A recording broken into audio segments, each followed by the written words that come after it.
Hello दोस्तों, हम इस पुस्तक से हिंदी के वस्तुनिष्ठ प्रश्नों का अभ्यास कर रहे हैं, जिसमें हम हिंदी साहित्य के इतिहास संबंधी आदिकाल, भक्तिकाल, रीतिकाल, आधुनिक काल और उसके बाद हिंदी गद्य साहित्य के इतिहास संबंधी और नाटक व एकांकी तथा उपन्यास संबंधी सभी वस्तुनिष्ठ प्रश्नों का अभ्यास कर चुके हैं।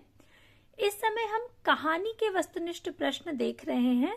तो अगर आप लोगों ने अभी तक पिछले प्रश्नों का अभ्यास नहीं किया है तो आप प्लेलिस्ट के माध्यम से पिछले सभी प्रश्नों का अभ्यास करके अपनी तैयारी को बेहतर बना सकते हैं, क्योंकि हम ऐसा प्रयास करते हैं कि अभ्यास के दौरान जो भी चीजें आपको याद कराई जा सकती हैं उन्हें याद कराया जाए और जो कुछ भी समझाने योग्य है उसे समझाकर तब प्रश्न को हल कराया जाए।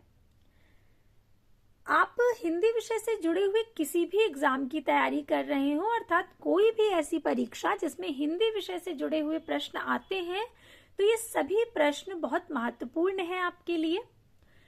प्लेलिस्ट का लिंक आपको डिस्क्रिप्शन बॉक्स में मिल जाएगा, वहां जाकर के आप पिछले सारे प्रश्न देख सकते हैं। अगर आप पिछले सभी प्रश्नों का अभ्यास कर लेंगे तो न सिर्फ आपकी तैयारी बेहतर होगी, बल्कि जो अभी तक की तैयारी और इसके साथ ही जो आगे की तैयारी है, आगे के जो प्रश्न हैं, वे सभी प्रश्न आपको समझने में बहुत आसानी रहेगी और वो जल्दी याद होंगे, आसानी से याद होंगे। तो प्लेलिस्ट का लिंक आप लोग डिस्क्रिप्शन बॉक्स में देख लीजिएगा। वहीं आपको टेलीग्राम चैनल का लिंक भी मिल जाएगा, जिसके माध्यम से आप लोग टेलीग्राम चैनल से जुड़ सकते हैं। तो अभी हम लोग जहां तक प्रश्न देख चुके थे उसके आगे शुरुआत करेंगे। अगर आप लोग निरंतर जुड़े हुए हैं क्लास से तो आपकी तैयारी बहुत बेहतर चल रही होगी, आपका अभ्यास बहुत बेहतर चल रहा होगा। हम कितना भी पढ़ लें, लेकिन जब तक अभ्यास नहीं होता है, चीजें दृढ़ नहीं होती हैं। एक बार पढ़ने से क्या होता है, वो फिर हमारी स्मृति से निकल जाता है। लेकिन जब हम निरंतर अभ्यास करते हैं, और अभ्यास भी आपसे बार बार कहती हूँ कि एक क्रम से जब आप अध्ययन करें, अभ्यास करें, तो जब आप क्रम से करते हैं तो उसका अलग प्रभाव पड़ता है। और निरंतरता तो बहुत आवश्यक है। निरंतर जुड़े रहिए, आप थोड़ा थोड़ा पढ़िए लेकिन रोज पढ़िए, या थोड़ा थोड़ा अभ्यास करिए लेकिन रोज करिए। तो अभी हम जुड़े हुए हैं निरंतर इस अभ्यास श्रृंखला से। तो अभी जहां तक हम प्रश्न देख चुके थे उसके आगे शुरुआत करेंगे।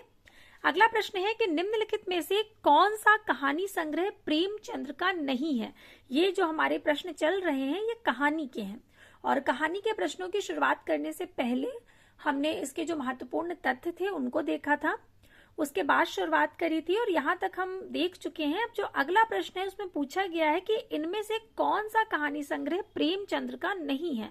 तो प्रेमचंद का कहानी संग्रह मोहब्बत की राहें, ये प्रेमचंद जी का नहीं है। इसके अतिरिक्त प्रेम पचीसी, प्रेम द्वादशी और सप्त सरोज, ये तीनों ही प्रेमचंद जी के हैं।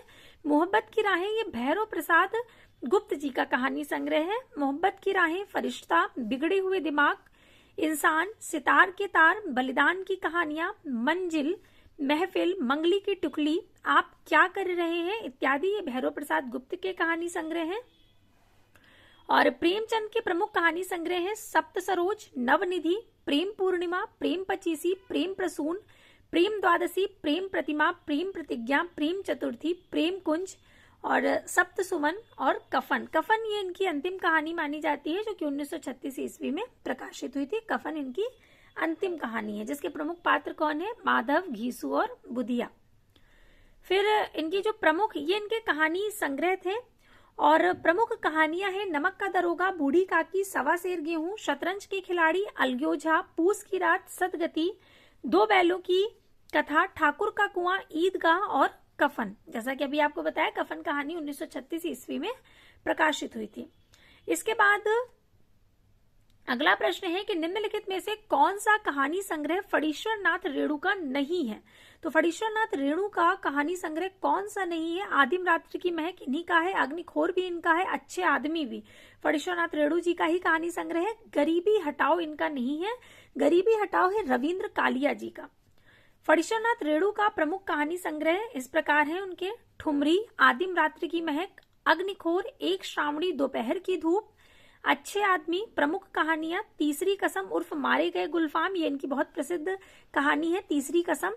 और रसप्रिया, लाल पान की बेगम, ये भी बहुत प्रसिद्ध है। ठेस, तीन बिंदिया, ये सभी फणीश्वरनाथ रेणु जी की कहानी है। ठेस जिसमें उन्होंने एक बुनकर की कथा को आधार बनाया है। सिरचन नाम का बुनकर होता है जो कि शीतल पाटी बिनता है, ये आपने संभवतः पढ़ी भी होगी, बहुत प्रसिद्ध कहानी है। इसी तरह से लाल पान की बेगम और तीसरी कसम उर्फ मारे गए गुलफाम, ये सभी इनकी बहुत प्रसिद्ध कहानियां हैं। तीन बिंदिया, और इनको आंचलिक कथाकार के रूप में ख्याति प्राप्त हुई है। फणीश्वरनाथ रेणु जी का मैला आंचल जब आया था, जो कि उनका आंचलिक उपन्यास है, तो आंचलिकता के कारण, अपनी आंचलिकता के कारण रेणु जी प्रसिद्ध हैं।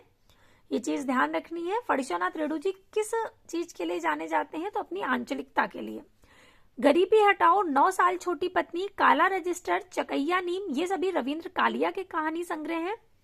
और अगला प्रश्न है कि प्रकाशन वर्ष के अनुसार निम्नलिखित कहानी संग्रहों का सही अनुक्रम क्या है?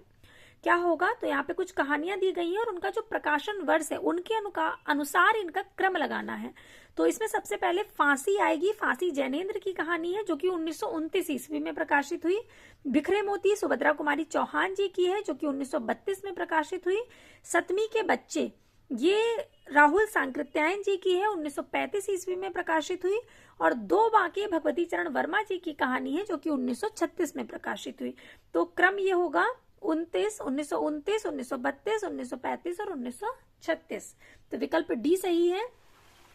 इसके बाद अगला प्रश्न है कि निम्नलिखित में से कौन सी कहानी राजी सेठ की नहीं है? तो समांतर चलते हुए, अपने दायरे, गलत होता, पंचतंत्र या जानवी। तो जब हम जैनेन्द्र जी की कहानियां हम बहुत बार पढ़ चुके हैं तो हम जानते हैं कि जानवी कहानी किसकी है? जैनेन्द्र जी की है। तो जब जानवी कहानी जैनेन्द्र की है तो राजी सेठ की नहीं हो सकती। तो विकल्प डी यहाँ बिल्कुल सही होगा। जानवी जैनेन्द्र की है, इसलिए ये इनकी नहीं है। अन्य विकल्प जो है वो समांतर चलते हुए, अपने दायरे और गलत होता, पंचतंत्र, ये राजी सेठ की है। और अंधे मोड़ से आगे, तीसरी हथेली, गमे हयात ने मारा और उसी जंगल में, इत्यादि। जानवी जैनेन्द्र की प्रमुख रचना है। जैनेन्द्र की चर्चित कहानियां हैं खेल, फांसी, वातायन, नीलम देश की राजकन्या, पाजेब, जय संधि, एक कैदी, गदर के बाद, बाहुबली, तत्सम, मास्टर जी और अपना अपना भाग्य। इसके बाद प्रश्न है कि इनमें से कौन शिशु संवेदना की कहानी नहीं है? नादान दोस्त, चोरी, कजाकी, दो सखियां। तो विकल्प डी बिल्कुल सही होगा। दो सखियां कहानी मुंशी प्रेमचंद जी की है और ये शिशु संवेदना से संबंधित कहानी नहीं है। जबकि इसके अतिरिक्त नादान दोस्त, कजाकी और चोरी, ये सभी शिशु संवेदना से संबंधित कहानियां हैं। ठेस कहानी किसकी है? ठेस कहानी फणीश्वरनाथ रेणु जी की है। अभी हम पढ़ रहे थे पंचलाइट और ठेस और तीसरी कसम उर्फ मारे गए गुलफाम, ये सभी कहानियां फणीश्वरनाथ रेणु जी की हैं। ठेस कहानी जो है जिसमें एक बुनकर की कथा है, सिरचन नाम का होता है, जो कि शीतल पाटी इत्यादि बुनता होता है और बहुत अच्छी कहानी है। ये बुनकर के जीवन को आधार बनाकर लिखी गई। और अन्य विकल्प है अज्ञे, अमरकांत और मोहन राकेश। ठेस फणीश्वरनाथ रेणु की कहानी है, कवि प्रिया अज्ञे की है, मलबे का मालिक मोहन राकेश की है और इंटरव्यू अमरकांत। प्रकाशन वर्ष के अनुसार निम्नलिखित कहानियों का सही अनुक्रम पूछा गया है। तो यहाँ पर विकल्प बी सही होगा। सबसे पहले इंदुमती, फिर उसने कहा था, फिर मकरील और फिर कफन। इंदुमती किशोरीलाल गोस्वामी जी की है, 1900 ईस्वी में प्रकाशित हुई। उसने कहा था चंद्रदत्त शर्मा गुलेरी की 1915 ईस्वी में प्रकाशित हुई। मकरील यशपाल की कहानी है जो कि 1934 ईस्वी में प्रकाशित हुई है। और कफन मुंशी प्रेमचंद जी की 1936 ईस्वी में प्रकाशित हुई, जो कि इनकी अंतिम कहानी है। इंदुमती जो कि 1900 में प्रकाशित हुई थी, किशोरीलाल गोस्वामी जी की कहानी है, जिसे आचार्य रामचंद्र शुक्ल जी ने हिंदी की पहली कहानी माना है। इस पर हम लोग बहुत बार चर्चा भी कर चुके हैं। उसने कहा था गुलेरी जी की, जो कि 1915 में आई थी। इसके अतिरिक्त इनकी दो अन्य कहानियां, बुद्धू का कांटा और सुखमय जीवन और बुद्धू का कांटा, इन्होंने क्रमशः 3 कहानियां लिखी हैं, सुखमय जीवन, बुद्धू का कांटा और उसने कहा था, जो कि 1911, 1914 और 1915 में प्रकाशित हुई। और मकरील ये यशपाल की है, 1934, कफन 1936। आचार्य रामचंद्र शुक्ल जी ने, जैसा कि आपको भी बताया, कि इंदुमती को हिंदी की पहली कहानी माना है और 1900 में ये प्रकाशित हुई थी। अगला प्रश्न है कि रचना काल के अनुसार कहानी संग्रहों का सही अनुक्रम क्या होगा इसमें? तो इसमें रचना काल के अनुसार जो यहाँ पर कहानियां दी गई हैं उनमें एक धनी व्यक्ति का बयान, ये तेरे प्रतिरूप, भूख के 3 दिन और सतह से उठता आदमी। तो सबसे पहले तो ये देखिए कि कहानियां हैं किसकी। एक धनी व्यक्ति का बयान, ये अमरकांत की कहानी है। ये तेरे प्रतिरूप, ये तेरे प्रतिरूप ये अज्ञे के हैं। भूख के 3 दिन, भूख के 3 दिन यशपाल का है। और सतह से उठता आदमी, सतह से उठता आदमी जो कहानी है ये मुक्ति बोध की है। तो ये सारी जो कहानी है, सबसे पहली चीज तो हमें लेखकों के नाम याद होने चाहिए, जो भी कहानी है और कहानी के लेखक हैं। और उसके बाद प्रकाशन वर्ष। तो ये तेरे प्रतिरूप किसकी कहानी है? अज्ञे की है। इसको आप ऐसे याद रख सकते हैं कि ये जो तेरे प्रतिरूप हैं वो किसी के लिए भी जाने वाले नहीं है, सभी के लिए कैसे हैं? अज्ञे। ये तेरे प्रतिरूप सभी के लिए अज्ञे हैं। और ये 1961 ईस्वी में प्रकाशित हुई। भूख के 3 दिन, भूख के 3 दिन यशपाल की कहानी है, 1968 में प्रकाशित हुई। सतह से उठता आदमी क्या हो जाता है? मुक्त हो जाता है। तो मुक्त से मुक्ति शब्द याद रख सकते हैं और मुक्ति से मुक्ति बोध, इस तरह से आप इसको याद रख सकते हैं। और एक धनी व्यक्ति का बयान, एक धनी व्यक्ति का बयान, इसको आप ऐसे याद रख सकते हैं कि एक धनी व्यक्ति का जो बयान होता है वो बयान को अमर बना देता है। तो अमरकांत ऐसे जोड़ करके आप याद रख सकते हैं। ये केवल याद रखने के लिए कह रही हूँ, बाकी आपको कुछ और समझ आ रहा हो तो उस तरह से याद रख सकते हैं। उद्देश्य केवल इतना है कि चीजें आपको याद रहनी चाहिए। तो एक धनी व्यक्ति का बयान अमरकांत का है, जो कि 1997 ईस्वी में प्रकाशित हुई कहानी है। इसके बाद है निम्नलिखित कहानियों को उनके रचनाकारों के साथ सुमेलित करना है। तो रचनाकारों के साथ सुमेलित करना है। यारों के यार कृष्णा सोबती की है। मछली मरी हुई राजकमल चौधरी।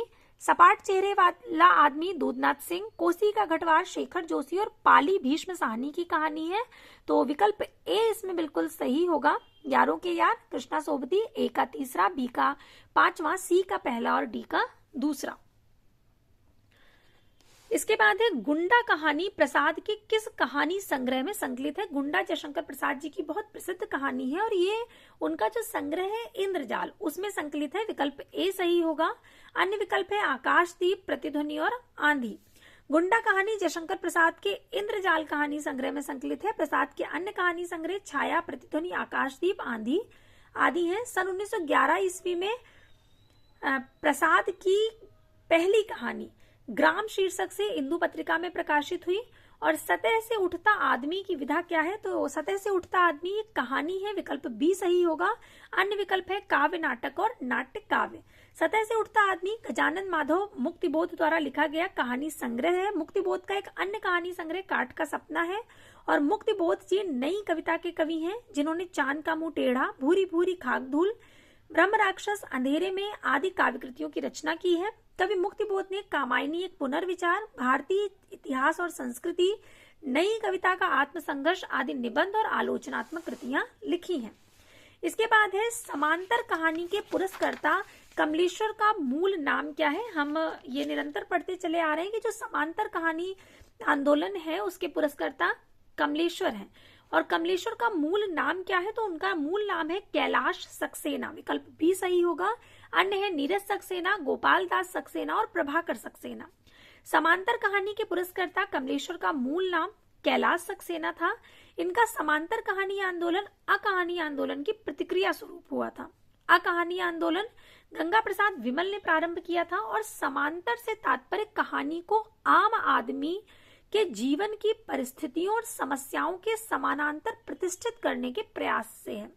कमलेश्वर द्वारा रचित जो कहानियां हैं वे राजा निर्बंसिया, कस्बे का आदमी, खोई हुई दिशाएं, मांस का दरिया, बयान, जॉर्ज पंचम की नाक आदि हैं। इसमें से राजा निर्बंसिया इनकी बहुत प्रसिद्ध कहानी है, राजा निर्बंसिया। फिर अगला प्रश्न है जिसमें एक कथन दिया गया है। कथन है कि आधुनिक नारी अब अपनी पूरी गरिमा, देह संपदा और वास्तविक सम्मान के साथ आई है। औरतें अब औरतें हैं, वे झूठी सती या वैश्याएं नहीं हैं। इसलिए नई कहानी खलनायिकाओं से शून्य है। नई कहानी के संबंध में उपर्युक्त कथन किसका है? तो ये कथन है कमलेश्वर का। विकल्प ए सही होगा। अन्य विकल्प है राजेंद्र यादव, मोहन राकेश और निर्मल वर्मा। नई कहानी के संबंध में जो कथन है वो कमलेश्वर का है। फिर अगला प्रश्न है कि तीसरी कसम फिल्म किस लेखक की कहानी पर बनाई गई है? तो फणीश्वरनाथ रेणु। विकल्प बी सही होगा। अन्य है प्रेमचंद, चंद्रधर शर्मा गुलेरी और जैनेन्द्र कुमार। तीसरी कसम फिल्म किस लेखक की कहानी पर बनी है? तो फणीश्वरनाथ रेणु जी की। तीसरी कसम फिल्म फणीश्वरनाथ रेणु की जो कहानी है तीसरी कसम उर्फ मारे गए गुलफाम, बहुत प्रसिद्ध कहानी है। इसमें हीरामन और हीराबाई की कहानी है। जो हीरामन होता है वो गाड़ीवान होता है, बैलगाड़ी चलाता है, और वो 3 कसम खाता है। एक कि वो कभी भी अपनी गाड़ी पर बांस नहीं लादेगा, और दूसरी की चोरी का सामान नहीं रखेगा, और तीसरी वो जो अंत में कसम खाता है वो ये है कि किसी भी कंपनी की औरत को अपनी गाड़ी पर नहीं बिठाएगा। तो यहाँ पर ये किसकी है? वडिशौनाथ रेणु जी की है। रेणु की अन्य कहानियां हैं रसप्रिया, ठुमरी, अग्निखोर, आदिम रात्रि की महक आदि। फिर प्रश्न है प्रेमचंद की अंतिम कहानी कौन सी है? ईदगाह, कफन, ठाकुर का कुआं या बड़े घर की बेटी? तो प्रेमचंद जी की जो अंतिम कहानी है वो कफन है, क्योंकि ये कब प्रकाशित हुई थी? 1936 ईस्वी में। प्रेमचंद विश्व स्तर के महान उपन्यासकार और कहानीकार हैं। इनकी प्रमुख कहानियां हैं ईदगाह, ठाकुर का कुआं, बड़े घर की बेटी, शतरंज के खिलाड़ी, नमक का दरोगा, 2 बैलों की कथा और पूस की रात आदि। फिर प्रश्न है हत्या नामक कहानी के लेखक कौन है? अज्ञेय, मुक्तिबोध, जैनेन्द्र कुमार या प्रेमचंद? तो हत्या नामक कहानी के लेखक हैं जैनेन्द्र कुमार, विकल्प बी सही होगा। जैनेन्द्र प्रेमचंदोत्तर हिंदी कथा साहित्य के प्रमुख लेखक हैं। जैनेन्द्र द्वारा लिखी गई प्रसिद्ध कहानियां हैं हत्या, खेल, फोटोग्राफी, अपना अपना भाग्य, बाहुबली, वातायन, नीलम देश की राजकन्या, एक दिन, स्पर्धा, पत्नी, एक कैदी, लाल सरोवर, मास्टर जी तथा भाभी आदि। प्रेमचंद द्वारा लिखी गई जो प्रमुख कहानियां हैं उनको देख लेते हैं कौन कौन सी प्रेमचंद जी ने। ऐसे तो बहुत सी कहानियां लिखी हैं, 300 के लगभग इनकी कहानियां हैं, जो कि मानसरोवर में प्रकाशित हैं, और उसके बहुत से भाग हैं, 8 भागों में प्रकाशित है वो। तो उनकी जो प्रमुख कहानियां हैं वे है कफन, ईदगाह, ठाकुर का कुआं, नमक का दरोगा, नशा, पूस की रात, सदगति, बूढ़ी काकी आदि। प्रयोगवादी कवि अज्ञेय द्वारा लिखी कहानियां हैं त्रिपतगा, रोज, हरसिंगार, रेल की सीटी, कवि प्रिया, मेजर चौधरी, रमनते तत्र देवता, नारंगिया, मनसो, पठार का धीरज और पुरुष का भाग्य आदि। इसके बाद प्रश्न है कि प्रेमचंद उर्दू में किस नाम से लिखते थे? तो प्रेमचंद जी उर्दू में नवाब राय नाम से लिखते थे, विकल्प बी बिल्कुल सही होगा। अन्य विकल्प है धनपत राय, गणपत राय और इनमें से कोई नहीं। तो जो मुंशी प्रेमचंद जी हैं वैसे इनका मूल नाम है धनपत राय श्रीवास्तव, लेकिन ये उर्दू में नवाब राय उपनाम से लिखते थे, और इन्हें प्रेमचंद नाम जो दिया है वो उर्दू के लेखक दया नारायण निगम ने दिया। और प्रेमचंद को उपन्यास सम्राट की संज्ञा बंगला कथाकार शरद चंद्र चट्टोपाध्याय ने दी थी। फिर प्रश्न है कफन कहानी में घीसू और माधव कफन के पैसे का क्या करते हैं? इसमें घीसू, माधव, बुधिया जो कि इसके प्रमुख पात्र हैं, बुधिया की मृत्यु हो जाती है और वे जब कफन के लिए पैसे एकत्रित करते हैं और कफन लेने जाते हैं तो कफन न लेकर के वे क्या करते हैं, उन पैसों की पूड़ियां खाते हैं, बोतल भर शराब पीते हैं, ये सारे काम करते हैं। अर्थात पहला और दूसरा, वे पूड़ियां भी खाते हैं और बोतल भर शराब भी पीते हैं, या इनमें से कोई काम नहीं करते, तो ये गलत है। उपर्युक्त दोनों काम करते हैं, ये काम भी कर रहे हैं और ये भी। कफन प्रेमचंद द्वारा लिखी गई अंतिम कहानी है जिसमें माधव और घीसू नामक पात्र कफन के पैसे से पूड़ियां खरीद कर खाते हैं और बोतल भर शराब पीते हैं। अगला प्रश्न है कि निम्नांकित में मनोविश्लेषण प्रधान कथाकार कौन नहीं है? जो सुदर्शन है, बालकृष्ण भट्ट सुदर्शन, ये मनोविश्लेषण प्रधान कथाकार नहीं है, जबकि इलाचंद जोशी, अज्ञेय और जैनेन्द्र ये तीनों ही मनोविश्लेषण प्रधान है। सुदर्शन प्रसाद योगीन कहानीकार है। हार की जीत इनकी पहली कहानी है जो 1920 ईस्वी में सरस्वती में छपी थी। सुदर्शन की प्रसिद्ध कहानियां हैं दो मित्र, कवि की स्त्री, प्रेम तरु, एथेंस का सत्यार्थी, पत्थरों का सौदागर और कमल की बेटी आदि। फिर अगला प्रश्न है कि हिंदी की प्रसिद्ध कहानी कसाई बाड़ा के लेखक कौन है? तो कसाई बाड़ा जो कहानी है उसके लेखक हैं शिव मूर्ति, विकल्प सी बिल्कुल सही होगा। कसाई बाड़ा शिव मूर्ति की कहानी है। अन्य विकल्प है ओम प्रकाश वाल्मीकि, कमल भारती और शिवराज सिंह बेचैन। हिंदी की प्रसिद्ध कहानी कसाई बाड़ा के लेखक शिव मूर्ति हैं। इनकी अन्य रचना केसर कस्तूरी है। ओम प्रकाश वाल्मीकि दलित कहानीकार है। इनकी चर्चित कहानियां हैं 25 चौका 150 और सलाम, घुसपैठिए, प्रमोशन आदि। शिवराज सिंह बेचैन की कहानियां जो हैं वे हैं अस्थियों के अक्षर, शोध प्रबंध आदि। फिर प्रश्न है कि इनमें से कौन सी हिंदी की पहली कहानी मानी जाती है? इंदुमती, 11 वर्ष का समय, दुलाई वाली या इनमें से कोई नहीं? तो इंदुमती हिंदी की पहली कहानी मानी जाती है, जैसा कि आपको बताया था कि आचार्य रामचंद्र शुक्ल जी ने इंदुमती को हिंदी की पहली कहानी माना है। और इंदुमती कब प्रकाशित हुई थी? 1900 ईस्वी में। और 11 वर्ष का समय किसकी कहानी है? 11 वर्ष का समय आचार्य रामचंद्र शुक्ल जी की ही कहानी है, जो कि 1903 में प्रकाशित हुई थी। दुलाई वाली ये बंग महिला की कहानी है, जो कि 1907 में प्रकाशित हुई थी। बंग महिला अर्थात राजेंद्र बाला घोष। आचार्य रामचंद्र शुक्ल के अनुसार किशोरीलाल गोस्वामी कृत जो इंदुमती है वो हिंदी साहित्य की प्रथम कहानी है, और 11 वर्ष का समय ये 1903 ईस्वी में प्रकाशित आचार्य रामचंद्र शुक्ल की कहानी है। वहीं दुलाई वाली 1907 ईस्वी में प्रकाशित राजेंद्र बाला घोष की कहानी है।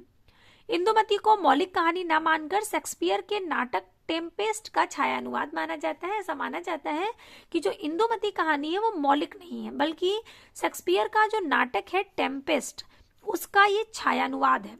लक्ष्मी नारायण लाल ने शिल्प विधि की दृष्टि से आचार्य रामचंद्र शुक्ल की कहानी 11 वर्ष का समय को हिंदी की पहली कहानी माना है।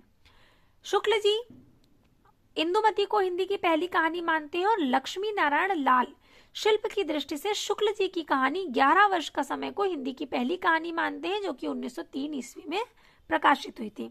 तो ध्यान रखिएगा कि शुक्ल जी की कहानी को, आचार्य रामचंद्र शुक्ल जी की कहानी 11 वर्ष का समय को हिंदी की पहली कहानी कौन मानता है? तो लक्ष्मी नारायण लाल 11 वर्ष का समय को इन्होंने हिंदी की पहली कहानी माना है, और राजेंद्र बाला घोष बंग महिला को हिंदी की प्रथम कहानी लेखिका स्वीकार किया है।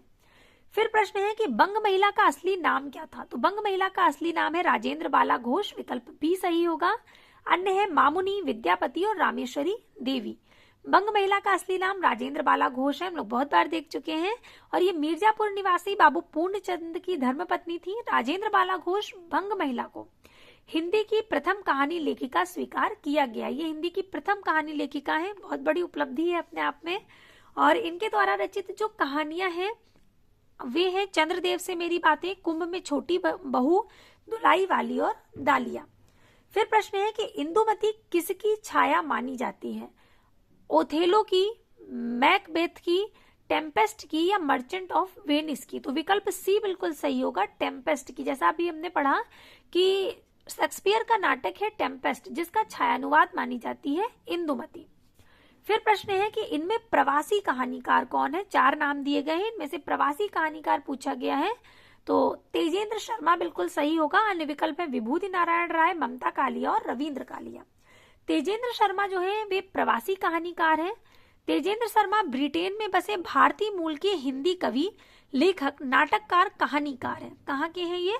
ब्रिटेन में बसे हुए हैं, और इनके द्वारा प्रकाशित कहानी संग्रह हैं डिबरी लाइट, देह की कीमत, ये क्या हो गया, कब्र का मुनाफा, दीवार में रास्ता आदि।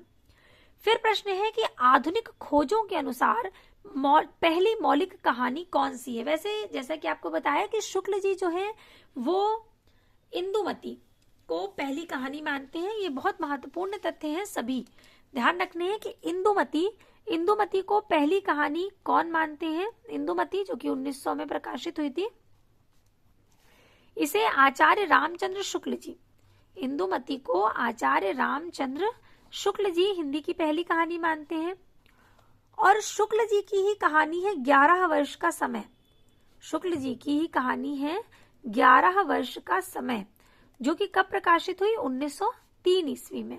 शिल्प की दृष्टि से इसे लक्ष्मी नारायण लाल जी हिंदी की पहली कहानी मानते हैं। लक्ष्मी नारायण लाल जी इसे शिल्प की दृष्टि से हिंदी की पहली कहानी मानते हैं। और अभी हम क्या देख रहे थे कि आधुनिक जो कहानीकार हैं उनकी कहानी लेखक की दृष्टि से एक टोकरी भर मिट्टी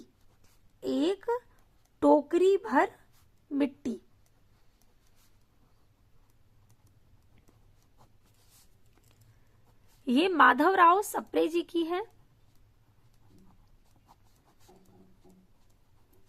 और ये कब प्रकाशित हुई है? 1901 में। तो अलग अलग विद्वानों का मत है, इंदुमती किशोरीलाल गोस्वामी जी की जो कहानी है इंदुमती, उसे हिंदी की पहली कहानी किसने माना है? आचार्य रामचंद्र शुक्ल जी ने। और शुक्ल जी की ही पहली कहानी 11 वर्ष का समय, जो कि 1903 में प्रकाशित हुई, इसे लक्ष्मी नारायण लाल जी ने हिंदी की पहली कहानी माना। और एक टोकरी भर मिट्टी जो कि 1901 में प्रकाशित हुई, इसे माधवराव सप्रे जी ने हिंदी की पहली कहानी माना है। गलती से बोल दिया कि माधवराव सप्रे जी ने माना है, गलत हो गया। एक टोकरी भर मिट्टी ये कहानी है माधवराव सप्रे जी की, और इसे जो आधुनिक लेखक हैं, आधुनिक कहानी लेखक, वे इसे एक टोकरी भर मिट्टी को हिंदी की पहली कहानी मानते हैं।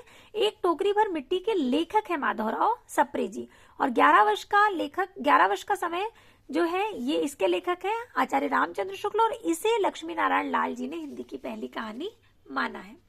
तो ध्यान रखिएगा कि एक टोकरी भर मिट्टी किसकी है, माधवराव सप्रे की कहानी है, जो कि छत्तीसगढ़ मित्र में प्रकाशित हुई थी। ये छत्तीसगढ़ मित्र में प्रकाशित हुई थी और इसको प्रथम कहानी स्वीकार किया जाता है। विभिन्न विद्वानों ने इसको भी माना है। तो ध्यान रखिएगा, क्योंकि इस तरह से पूछा जाता है कि एक टोकरी भर मिट्टी, क्या एक टोकरी भर मिट्टी को कुछ विद्वानों ने हिंदी की पहली कहानी माना है? तो बिल्कुल सत्य कथन है, ये माना है। और आचार्य रामचंद्र शुक्ल जी ने किसे माना है? तो इंदुमती को माना है, जो कि 1900 में प्रकाशित हुई है।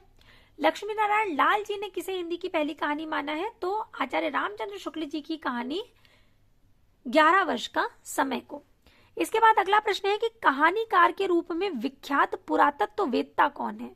तो चंद्रधर शर्मा गुलेरी, विकल्प ए बिल्कुल सही होगा। अन्य विकल्प है विश्वंभर नाथ शर्मा कौशिक, पदुमलाल पुन्नालाल बख्शी और राजा राधिका रमन प्रसाद सिंह। यहां पर पहला बिल्कुल सही होगा, चंद्रधर शर्मा गुलेरी। कहानीकार के रूप में विख्यात जो पुरातत्ववेत्ता हैं, वे विख्यात हैं चंद्रधर शर्मा गुलेरी जी। गुलेरी जी द्वारा लिखित कहानियां हैं सुखमय जीवन, बुद्धू का कांटा और उसने कहा था, जो कि 1911, 1914 और 1915 में प्रकाशित हुई। इन्हें हम बहुत बार देख चुके हैं, क्लास में अभ्यास के दौरान बहुत बार देखा है। तो इसलिए अगर आप निरंतर जुड़े हुए हैं और मन से अभ्यास कर रहे हैं तो ये तीनों ही कहानियां आपको रट गई होंगी। सुखमय जीवन, बुद्धू का कांटा और उसने कहा था जो कहानी है ये प्रथम विश्व युद्ध की पृष्ठभूमि पर लिखी गई प्रेम संवेदना की कहानी है। फिर प्रश्न है प्रेमचंद की कहानियों की संख्या लगभग कितनी है? 200, 400, 300 या 500? तो 300 है, जो कि मानसरोवर शीर्षक से 8 भागों में प्रकाशित है। कौन सी कहानी घटना प्रधान है? तो पंच परमेश्वर कहानी, विकल्प सी बिल्कुल सही होगा। अन्य विकल्प है आत्माराम, आत्मसंगीत और जादू। प्रेमचंद द्वारा लिखित पंच परमेश्वर कहानी जो है ये घटना प्रधान है और इस कहानी के प्रमुख पात्र हैं जुम्मन शेख, अलगू चौधरी। इनमें आपस में गाढ़ी मित्रता होती है और दोनों एक दूसरे का सहयोग करते थे। दोनों में एक दूसरे पर अटल विश्वास था। प्रेमचंद द्वारा रचित अन्य कहानियां हैं नमक का दरोगा, सज्जनता का दंड, बूढ़ी काकी, शतरंज के खिलाड़ी, पूस की रात और सदगति आदि। फिर प्रश्न है कि प्रसाद की गुंडा कहानी में इतिहास के किस युग का चित्रण है? तो जो गुंडा कहानी है उसमें ईस्ट इंडिया कंपनी जो थी उसका समय दिखाया गया है। तो ईस्ट इंडिया कंपनी का समय, विकल्प डी सही होगा। अन्य विकल्प है सल्तनत युग, मुगल शासकों का युग, विक्टोरिया का शासन। प्रेमचंद की गुंडा कहानी में ईस्ट इंडिया कंपनी के समय का चित्रण है और इस कहानी के प्रमुख पात्र ननकू सिंह है। प्रसाद द्वारा रचित अन्य कहानियां पत्थर की पुकार, उस पार का योगी, चंदा, देवदासी, ममता, घीसू, चूड़ी वाली, बिसाती, सालवती, मधुआ, पुरस्कार, छोटा जादूगर आदि। जयशंकर प्रसाद की प्रथम कहानी 1911 ईस्वी में ग्राम शीर्षक से इंदू पत्रिका में प्रकाशित हुई थी और उनकी जो अंतिम कहानी है वो सालवती है। इसको हमने ऐसे याद किया था कि इंदू ग्राम में प्रसाद बांट रही है, एक एक करके जाओ। आपने नहीं देखा है तो अवश्य देख लीजिएगा। अगला प्रश्न है कि पूंजीपतियों की शोषक वृत्ति को उजागर करने वाले लेखक इनमें से कौन से हैं? कौन से लेखक हैं जिन्होंने पूंजीपतियों की शोषक वृत्ति को उजागर किया है? तो विकल्प सी बिल्कुल सही होगा, यशपाल। अन्य विकल्प है आचार्य चतुरसेन शास्त्री, जयशंकर प्रसाद और पांडे बेचन शर्मा उग्र। पूंजीपतियों की शोषक वृत्ति को उजागर करने वाले लेखक यशपाल है और यशपाल द्वारा रचित कहानी संग्रह है पिंजड़े की उड़ान, ज्ञानदान, अभिशप्त, तर्क का तूफान, खच्चर और आदमी आदि। फिर प्रश्न है राजस्थानी परिवेश में प्रेम की निगूढ़ अभिव्यक्ति किस में हुई है? किस कहानी में हुई है? तो गदल में हुई है, विकल्प ए सही होगा। अन्य विकल्प है मृग तृष्णा, कुत्ते की दुम और शैतान और धूल की आंधी। तो गदल कहानी जो है ये राजस्थानी परिवेश में प्रेम की निगूढ़ अभिव्यक्ति है इसमें। फिर इनकी जो अन्य कहानियां हैं राजस्थानी, इस कहानी के जो लेखक हैं वे रांगे राघव हैं। गदल कहानी किसकी है? रांगे राघव की है। और उनकी जो अन्य कृतियां हैं वे हैं कब तक पुकारूं, मुर्दों का टीला, रत्ना की बात, पथ का पाप, जब आवेगी काल घटा, अंधेरे के जुगनू, सीधा साधा रास्ता, विषाद मठ आदि। फिर प्रश्न है कि नई कहानी की विशेष उपलब्धि किस क्षेत्र में रही है। तो नई कहानी की जो विशेष उपलब्धि रही है वो बदलते सामाजिक पारिवारिक रिश्तों के चित्रण में हुई है। विकल्प ए सही है। और अन्य जो विकल्प है वो महानगरी संत्रास के चित्रण में, व्यक्ति के अकेलेपन के चित्रण में या राजनीतिक मोह भंग के चित्रण में। तो विकल्प ए बिल्कुल सही है। नई कहानी की विशेष उपलब्धि बदलते सामाजिक पारिवारिक रिश्तों के चित्रण में रही है। फिर प्रश्न है आचार्य रामचंद्र शुक्ल हिंदी की प्रथम कहानी किसे मानते हैं।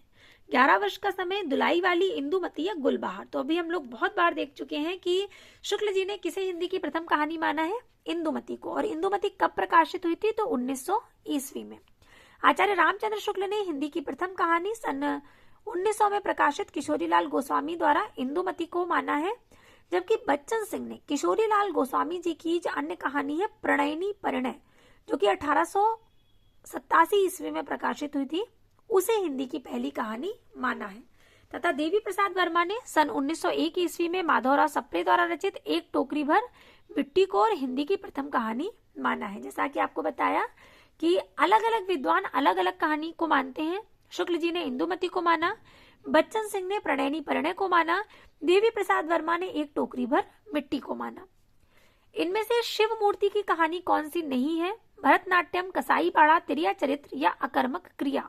तो अकर्मक क्रिया विकल्प डी सही होगा, क्योंकि ये शिवमूर्ति की कहानी नहीं है, बल्कि ये सेवाराम यात्री की कहानी है। जबकि भरतनाट्यम, तिरिया चरित्र, कसाई पाड़ा ये सभी शिव मूर्ति की कहानियां हैं। फिर प्रश्न है कि नई कविता परंपरा का तिरस्कार है और नई कहानी परंपरा का विस्तार। ये कथन किसका है। ये कथन है राजेंद्र यादव का। विकल्प बी सही होगा। अन्य विकल्प है शैलेश मटियानी, महीप सिंह और नामवर सिंह। फिर प्रश्न है कोठरी की बात कहानी अद्भुत है, इसके लेखक कौन है। अज्ञे, निर्मल वर्मा, कृष्णा सोबती या रजनी गुप्ता। तो कोठरी की बात कहानी अद्भुत है, इसके लेखक है अज्ञे। कोठरी की बात अज्ञे की प्रसिद्ध कहानी है। इसके अतिरिक्त जो इनके कहानी संग्रह हैं वे हैं विपतगा, परंपरा, कोठरी की बात, शरणार्थी, अमरवल्लरी, जयदोल और ये तेरे प्रतिरूप। फिर प्रश्न है कि मुंशी धनपत राय को प्रेमचंद नाम से सुशोभित करने वाले व्यक्ति का क्या नाम है। तो अभी हम लोग इसी क्लास में चर्चा कर चुके हैं कि इनका मूल नाम धनपत राय श्रीवास्तव था और ये नवाब राय उपनाम से उर्दू में कविता लिखते थे, और इन्हें प्रेमचंद नाम जो दिया है वो मुंशी दया नारायण निगम जी ने दिया है। बहुत महत्वपूर्ण है प्रेमचंद, जो कि उनका नाम प्रचलित हुआ, ये नाम उन्हें किसने दिया था, दया नारायण निगम जी ने। फिर इसके बाद प्रश्न है कि निम्नलिखित में से राजेंद्र यादव की कहानी कौन सी है। तो जहां लक्ष्मी कैद है राजेंद्र यादव की है, विकल्प बी सही होगा। अन्य विकल्प है एक और जिंदगी, तलाश और एक दिन। जहां लक्ष्मी कैद है राजेंद्र यादव की कहानी है। राजेंद्र यादव रचित कहानियां जहां लक्ष्मी कैद है, लहरें और परछाइयां, एक दुनिया समानांतर, देवताओं की मूर्तियां, खेल खिलौने, अभिमन्यु की आत्महत्या। कमलेश्वर द्वारा रचित कहानियां हैं तलाश, राजा निर्बंसिया, कस्बे का आदमी, खोई हुई दिशाएं, मांस का दरिया, बयान और आजादी मुबारक। मोहन राकेश की कहानियां हैं एक और जिंदगी, इंसान के खंडहर, नए बादल, जानवर और जानवर, फौलाद का आकाश। जैनेन्द्र द्वारा रचित कहानियां कौन सी हैं, एक दिन, हत्या, खेल, फांसी, अपना अपना भाग्य, बाहुबली और वातायन। फिर प्रश्न है कि लड़कपन था तब मैं उसके समकक्ष था। एक अंश दिया गया है कहानी का, कहानी पहचाननी है कि किस कहानी से ये अंश लिया गया है।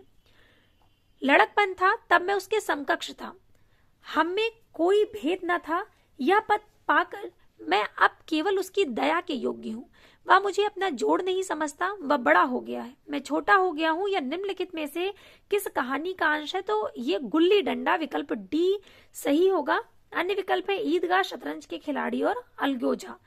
ये जो कथन है, ये जो अंश है, ये मुंशी प्रेमचंद जी की कहानी गुल्ली डंडा कहानी का अंश है। फिर प्रश्न है कि निम्नलिखित में से कौन कहानीकार प्रेमचंद युग में ही प्रतिष्ठा प्राप्त कर चुका था। तो जैनेन्द्र प्रेमचंद युग में ही प्रतिष्ठा प्राप्त कर चुके थे। अन्य विकल्प है कमलेश्वर, ममता कालिया और हरिशंकर परसाई। जैनेन्द्र ऐसे कहानीकार हैं जो प्रेमचंद युग में ही प्रतिष्ठा प्राप्त कर चुके थे।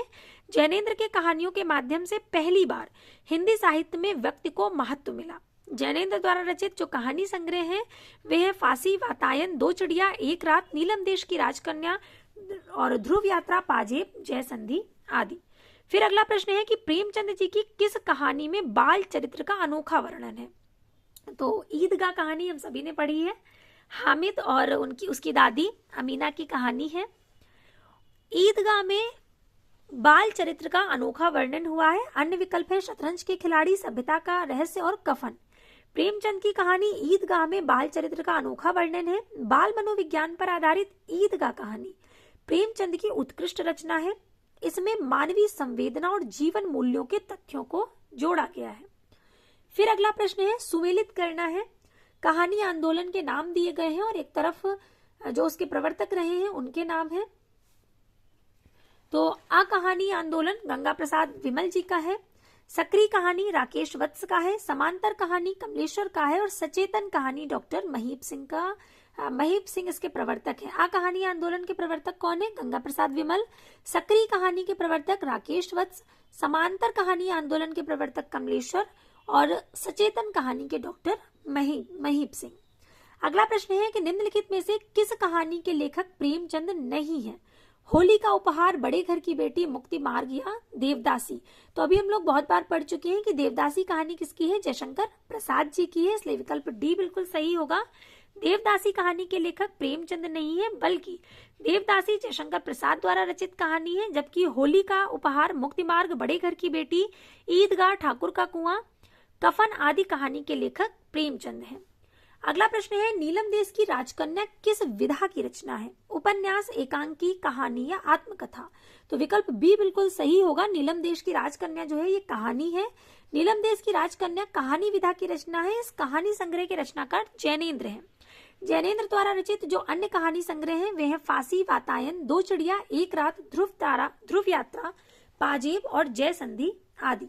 जैनेन्द्र की प्रथम कहानी खेल विशाल भारत पत्रिका में प्रकाशित हुई थी, लेकिन जैनेन्द्र ने फोटोग्राफी को अपनी पहली कहानी माना है। ये चीज आप ध्यान रखिएगा कि जैनेन्द्र की जो कहानी है खेल कहाँ प्रकाशित हुई थी?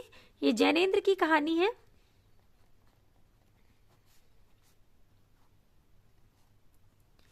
ये विशाल भारत पत्रिका में प्रकाशित हुई थी।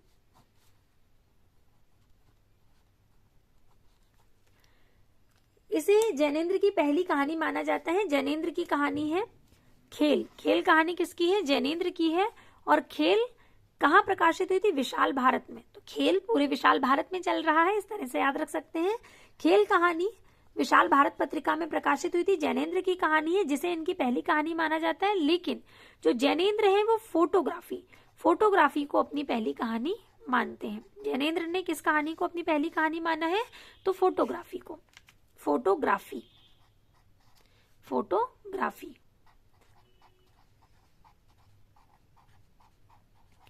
ये उन्होंने खुद कहा है कि फोटोग्राफी मेरी पहली कहानी है।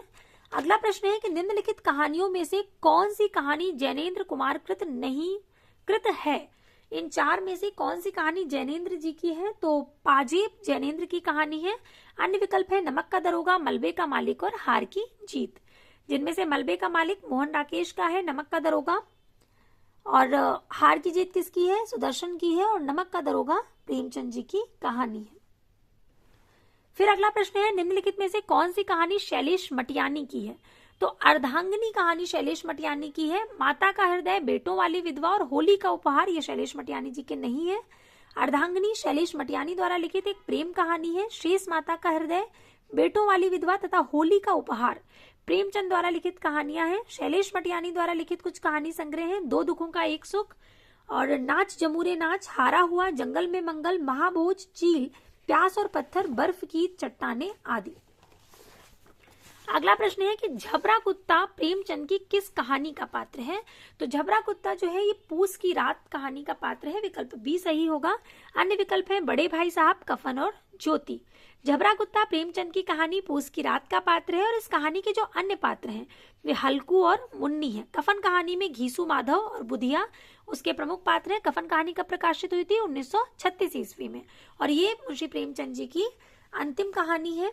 इसके बाद प्रश्न है कि प्रकाशन वर्ष के अनुसार निम्नलिखित कहानियों का सही अनुक्रम क्या होगा?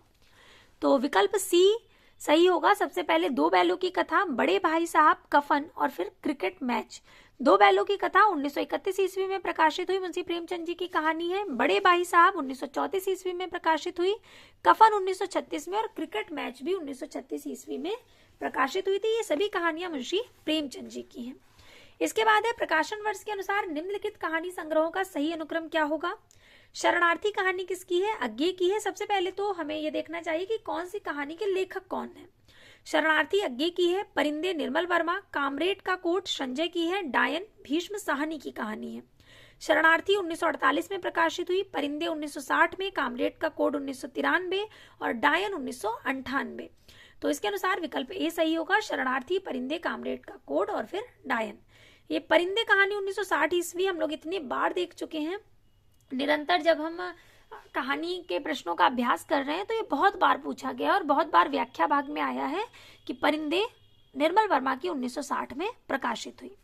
इसके बाद प्रश्न है कि प्रेमचंद की ईदगाह कहानी में हामिद की दादी का क्या नाम है। तो हामिद की दादी का नाम अमीना होता है। अन्य विकल्प है रेहाना, शबाना और सुल्ताना। प्रेमचंद की कहानी ईदगाह के जो प्रमुख बाल पात्र हामिद है, उसकी दादी होती है अमीना, और आर्थिक अभाव बाल मन की सभी अभिलाषाओं को दबाकर प्रौढ़ की भांति सोचने पर कैसे विवश कर देता है, ये इसमें दिखाया गया है। और ईदगाह कहानी में हामिद के माध्यम से प्रेमचंद यही संदेश प्रस्तुत करते हैं। इसके बाद अगला प्रश्न है कि बड़े भाई के चरित्र के मनोवैज्ञानिक विश्लेषण पर आधारित प्रेमचंद की कौन सी कहानी है। तो बड़े भाई साहब नाम से ही पता लग रहा है, विकल्प डी सही होगा। अन्य विकल्प है बड़ा भाई भैया और बड़का भैया। बड़े भाई के चरित्र के मनोविश्लेषण पर आधारित प्रेमचंद की कहानी बड़े भाई साहब है। इनकी अन्य चर्चित कहानियां ईदगाह, पंच परमेश्वर, बूढ़ी काकी, सदगति, बड़े घर की बेटी, पूस की रात इत्यादि। प्रेमचंद नाम से उनकी पहली कहानी बड़े घर की बेटी, ये 1910 ईस्वी में जमाना में प्रकाशित हुई थी। प्रेमचंद नाम से उन्होंने जो पहली कहानी प्रकाशित की थी वे बड़े घर की बेटी। प्रेमचंद के तीसरे दौर की कहानियां किस श्रेणी में आती हैं। तो जो इनके तीसरे दौर की कहानियां हैं वे यथार्थवादी श्रेणी में आती हैं, विकल्प ए सही होगा। अन्य विकल्प है यथार्थोन्मुख आदर्शवाद, आदर्शोन्मुख यथार्थ और आदर्शवादी। प्रेमचंद के तीसरे दौर की कहानियां यथार्थवादी श्रेणी में आती हैं। प्रेमचंद अपने लेखन के प्रारंभिक दौर में आदर्शवादी थे तथा आदर्शवादी कहानियां भी लिखते थे, किंतु बाद में ये गांधीवादी विचारधारा से होते हुए यथार्थवादी दृष्टिकोण इन्होंने अपना लिया था। कफन कहानी आप देखेंगे तो बिल्कुल यथार्थवादी दृष्टिकोण को लिए हुए कहानी है, उसमें कहीं पर भी आपको आदर्श देखने को नहीं मिलेगा। इसके बाद है चंद्रदत्त शर्मा गुलेरी की कौन सी कहानी को कहानी कला की दृष्टि से उत्कृष्ट माना जाता है। तो उसने कहा था, विकल्प डी बिल्कुल सही होगा। अन्य विकल्प है इनमें से कोई नहीं, बुद्धू का कांटा और सुखमय जीवन। चंद्रदत्त शर्मा गुलेरी द्वारा लिखित कहानी उसने कहा था, ये 1915 में प्रकाशित हुई। कहानी कला की दृष्टि से उत्कृष्ट माना गया है इसको, और इस कहानी का प्रकाशन सरस्वती पत्रिका में 1915 में हुआ था। यह कहानी प्रथम विश्व युद्ध की पृष्ठभूमि पर लिखी गई प्रेम संवेदना की कहानी है। इसके बाद जो अगला प्रश्न है उसमें एक कहानी के कुछ अंश दिए गए हैं और पहचानना है किस कहानी के अंश हैं। आपने कहानी पढ़ी होगी तो आप तुरंत पहचान जाएंगे। बार बार कहती हूँ कि अगर आपने मूल पढ़ा है तो इस तरह के जो प्रश्न आते हैं कि कभी बीच से कोई वाक्य दे देते हैं, बीच से कुछ कथन दे देते हैं, थोड़ा अंश दे देते हैं और पूछा जाता है कहाँ से लिया गया है, किस कहानी का है, किस उपन्यास का है या किस निबंध का है, तो आप बहुत आसानी से पहचान जाएंगे अगर आपने मूल पढ़ा है। क्योंकि मैंने नशा कहानी पढ़ी है इसलिए इसको देखते ही तुरंत समझ आ गया कि ये किसकी है, नशा कहानी का ये अंश है। तो विकल्प ए सही होगा। अब एक बार अंश पढ़ लेते हैं कि ईश्वरी एक बड़े जमींदार का लड़का था और मैं एक गरीब क्लर्क का, जिसके पास मेहनत मंजूरी के सिवा और कोई जायदाद न थी। हम दोनों में परस्पर बहस होती रहती थी। मैं जमींदार की बुराई करता, उन्हें हिंसक पशु और खून चूसने वाली जोक और वृक्षों की चोटी पर फूलने वाला बंझा कहता। वह जमींदारों का पक्ष लेता, पर स्वभावतः उसका पहलू कुछ कमजोर होता था। ये नशा कहानी का अंश है। अन्य विकल्प है शिकार, स्वामिनी और माँ। इसके बाद प्रश्न है कि इनमें से कौन सी कहानी प्रेमचंद की नहीं है। तो आकाशदीप जो कि जयशंकर प्रसाद जी की है, छाया, आकाशदीप, आंधी, इंद्रजाल इत्यादि किसकी है, प्रसाद की कहानियां हैं। तो विकल्प ए सही होगा, ये प्रेमचंद जी की नहीं है। इसके अतिरिक्त पूस की रात, घास वाली और गुल्ली डंडा ये प्रेमचंद की कहानी है। फिर अगला प्रश्न है, घीसू और माधव प्रेमचंद की किस कहानी के पात्र हैं? तो कफन कहानी के पात्र हैं। विकल्प ए सही होगा। 1936 ईस्वी में प्रकाशित कफन कहानी में घीसू, माधव और बुधिया होते हैं। अन्य विकल्प है ठाकुर का कुआं, मंत्र और पूस की रात। घीसू और माधव प्रेमचंद की कफन कहानी के पात्र हैं। कफन दलित चेतना पर लिखित यथार्थवादी कहानी है। ठाकुर का कुआं, मंत्र तथा पूस की रात, ये सभी प्रेमचंद जी की कहानियां हैं। इसके बाद अगला प्रश्न है कि निम्नलिखित में से कौन सा युग्म संगत है? तो इसमें राजा निर्बंसिया कमलेश्वर की कहानी है, बिल्कुल सही है, ये संगत है। इसके अतिरिक्त जिंदगी और जोक धर्मवीर भारती की नहीं है, बल्कि जिंदगी और जोक अमरकांत की कहानी है। बंद गली का आखिरी मकान धर्मवीर भारती का है, ना कि मोहन राकेश। और इंसान के खंडहर, ये मोहन राकेश की कहानी है, ना कि अमरकांत की। तो इसके अनुसार विकल्प सी सही होगा। अगला प्रश्न है कि कहानी लेखन में निम्नलिखित में से किस तत्व की आवश्यकता नहीं होती है? तो विकल्प ए है यथासंभव तुक और लय का ध्यान। तो बिल्कुल सही होगा, कहानी में तुक और लय की कोई आवश्यकता नहीं होती है, विकल्प ए सही है। इसके अतिरिक्त जो अन्य विकल्प हैं वे हैं भाषा शैली और प्रकृति की मौलिकता, अनुभव और संवेदना की प्रामाणिकता, वर्णनात्मकता और संवाद। तो कहानी में यथासंभव तुक और लय की आवश्यकता नहीं होती है। इसके बाद प्रश्न है कि निम्नलिखित में से किस कहानी के रचनाकार निर्मल वर्मा है? तो लंदन की एक रात निर्मल वर्मा की कहानी है, विकल्प बी सही होगा। अन्य विकल्प है सपाट चेहरे वाला आदमी, एक और विदाई और वापसी। निर्मल वर्मा की कहानी लंदन की एक रात है। इनकी अन्य प्रमुख कहानियां परिंदे, कव्य और काला पानी, जलती झाड़ी आदि हैं। दूधनाथ सिंह की कहानियां हैं सपाट चेहरे वाला आदमी, सुखांत, माई का शोक गीत, नमो अंधकार, धर्म क्षेत्रे, कुरुक्षेत्रे, निष्कासन। उषा प्रियमवदा की कहानियां हैं वापसी, जिंदगी और गुलाब के फूल, फिर बसंत आया, कितना बड़ा झूठ आदि। अगला प्रश्न है शेखर जोशी की कहानी इनमें से कौन सी है? कोसी का घटवार, मांस का दरिया, जहां लक्ष्मी कैद है, या बंद गली का आखिरी मकान। तो कोसी का घटवार शेखर जोशी की कहानी है, विकल्प ए बिल्कुल सही होगा। मांस का दरिया कमलेश्वर की कहानी है, जहां लक्ष्मी कैद है, राजेंद्र यादव, और बंद गली का आखिरी मकान धर्मवीर भारती की कहानी है। इसके बाद अगला प्रश्न है कि निम्नलिखित में से कौन कौन प्रेमचंद की कहानियों के पात्र हैं? तो इसमें लहना सिंह तो आपको तुरंत याद आ गया होगा, ये उसने कहा था कहानी का पात्र है, और उसने कहा था चंद्रदत्त शर्मा गुलेरी जी द्वारा लिखित कहानी है, जो कि 1915 में प्रकाशित हुई थी। अमीना, ये ईदगाह में हामिद की दादी का नाम है, तो सी सही हो गया। और पंडित बुद्धिराम जो है ये बूढ़ी काकी, तो सी और बी सही होगा, विकल्प बी सही है, बी और सी। पंडित बुद्धिराम, बूढ़ी काकी कहानी के पात्र हैं, ये प्रेमचंद जी की कहानी है। अमीना, ईदगाह, प्रेमचंद। लहना सिंह, उसने कहा था चंद्रदत्त शर्मा गुलेरी की कहानी का पात्र है। और सुनंदा जो है ये जैनेन्द्र की कहानी पत्नी, उसकी पात्र है सुनंदा। इसके बाद है जानवी कहानी के लेखक कौन है? तो जानवी जैनेन्द्र कुमार की कहानी है, विकल्प डी सही होगा। अन्य विकल्प है अज्ञे, बंग महिला और उपेंद्रनाथ अश्क। जानवी कहानी के लेखक जैनेन्द्र कुमार हैं। जैनेन्द्र की अन्य प्रमुख कहानियां हैं पत्नी, पाजेब, खेल, फांसी, एक रात, नीलम देश की राजकन्या, अपना अपना भाग्य, एक कैदी, मास्टर जी और गदर के बाद। फिर प्रश्न है शतरंज के खिलाड़ी किसकी रचना है?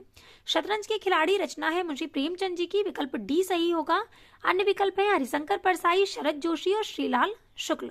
शतरंज के खिलाड़ी प्रेमचंद की प्रसिद्ध कहानी है। प्रेमचंद ने लगभग 300 कहानियां लिखी, जिनके प्रमुख पात्र हैं सौत, पंच परमेश्वर, बूढ़ी काकी, बालक, नमक का दरोगा, ठाकुर का कुआं, नशा, दूध का दाम, कजाकी, बड़े भाई साहब, बड़े घर की बेटी, अलग्योझा, पूस की रात, कफन, सदगति आदि।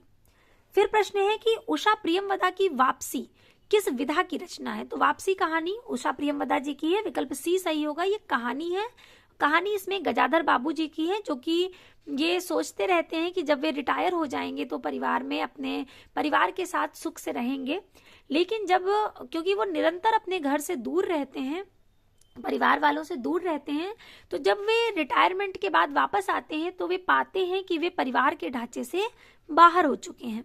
विकल्प सी सही होगा। उषा प्रियमवदा द्वारा लिखित वापसी कहानी विधा की रचना है। इनकी प्रमुख कहानियां हैं एक कोई दूसरा, कितना बड़ा झूठ और फिर बसंत आया। इसके बाद है सिक्का बदल गया किसकी कहानी है? सिक्का बदल गया कहानी है कृष्णा सोबती जी की, विकल्प बी सही होगा। अन्य विकल्प है शिवानी, ममता कालिया और मृदुला गर्ग। सिक्का बदल गया कहानी की लेखिका कृष्णा सोबती है। इनकी अन्य कहानी संग्रह है बादलों के घेरे। शिवानी की प्रमुख कहानियां हैं लाल हवेली, पुष्पहार, अपराधनी, रथ्या, रति विलाप, स्वयं सिद्धा। और ममता कालिया की कहानी है छुटकारा, मुखौटा, बोलने वाली औरत, सीट नंबर 6 आदि। और मृदुला गर्ग की कहानियां हैं कितनी कैदे, समागम, डेफोडिल जल रहे हैं, ग्लेशियर से, टुकड़ा टुकड़ा आदमी और मेरे देश की मिट्टी। आहा, ये मृदुला गर्ग जी की कहानी है। तो यहाँ तक हमने प्रश्न देखे और इस प्रश्न के साथ बहुत बधाई आपको कि आपने कहानी के जितने भी वस्तुनिष्ठ प्रश्न थे उन सभी का अभ्यास कर लिया है। इसके बाद आप देख सकते हैं अगला जो पृष्ठ है वहां से निबंध के वस्तुनिष्ठ प्रश्नों की शुरुआत हो रही है। तो आज हमने अभ्यास की जो श्रृंखला है, अभ्यास का जो हमारा क्रम चल रहा है, उसमें हमने कहानी के सभी प्रश्न देख लिए हैं। कहानी के सभी वस्तुनिष्ठ प्रश्नों का अभ्यास हो चुका है। तो इस तरह से हमारा एक शीर्षक और पूरा हुआ। आज के लिए हम लोग इतने ही प्रश्नों को रखते हैं। इसके आगे के प्रश्नों का अभ्यास हम अगली क्लास में करेंगे। तब तक के लिए धन्यवाद।